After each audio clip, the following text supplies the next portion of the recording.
सवाल यह है कि हमारी पुलिस ऐसे झूठे केस क्यों बनाती है। बिस्मिल्लाहिर्रहमानिर्रहीम। एक्विट अंडर ट्रायल में आपका इस्तकबाल है। आज हम एक बेगुनाह कैदी के ज़िक्र के साथ आपके सामने हाजिर हुए हैं। आज हम बात करेंगे एक कैदी का जिनका ताल्लुक़ हिंगन घाट ज़िला वर्धा से है, जिनका पूरा नाम है मोहम्मद एजाज़ मोहम्मद सिराज शेख, जिनकी उम्र आज 46 साल है, जो छोटा मोटा कारोबार करते हैं और जो डबल MA है, पॉलिटिकल साइंस और हिस्ट्री में उन्होंने मास्टर ऑफ आर्ट्स की डिग्री हासिल की है।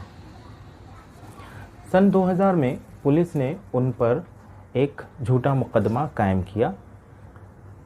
सेक्शन 153A और सेक्शन 153B IPC के तहत ये मुकदमा कायम किया गया।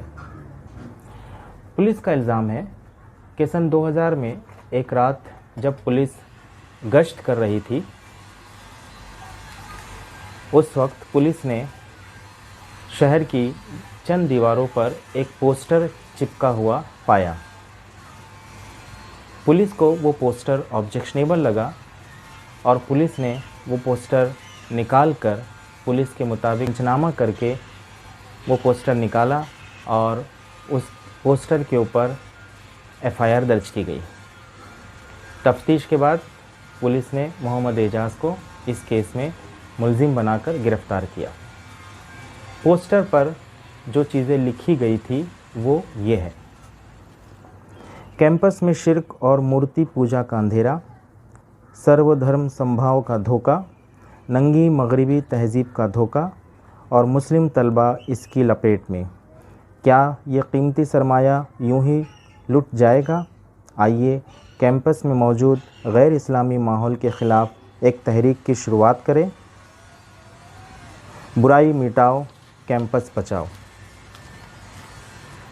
पुलिस का कहना है कि इस पोस्टर के लगाने की वजह से हिंदू और मुसलमान दोनों के जज्बात को ठेस पहुंची है। दो मज़हब के दरमियान मुनाफरत फैलाने की कोशिश हुई है और दस्तूर हिंद रूगर्दानी की गई है।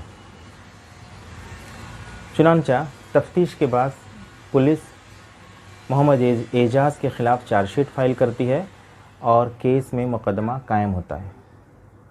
केस को साबित करने के लिए पुलिस कुल 2 गवाह अदालत में पेश करती है। वो दोनों गवाह अदालत में ये गवाही देते हैं कि उनके सामने मुल्ज़िम के ख़िलाफ़ कोई पंचनामा तैयार नहीं किया गया। आमतौर पर पुलिस स्टेशन में बुलाकर रेडीमेड पंचनामे पर पंच और गवाहों के दस्तखत लेती है।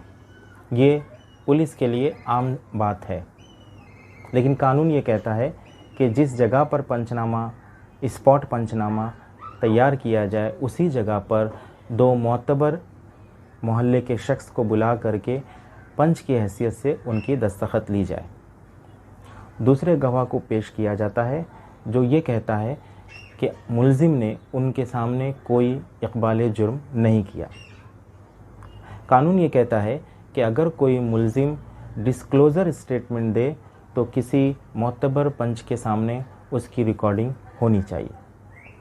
ये दोनों गवाह जब अदालत में मुकर जाते हैं तो अदालत के सामने इसके सिवा कोई चारा नहीं बचता कि मुल्ज़िम को इस केस से बाइज़्ज़त बरी करे। चुनांचा अदालत अपने फ़ैसले में ये बात लिखती है कि पुलिस इस केस को साबित करने में पूरी तरह नाकाम रही है।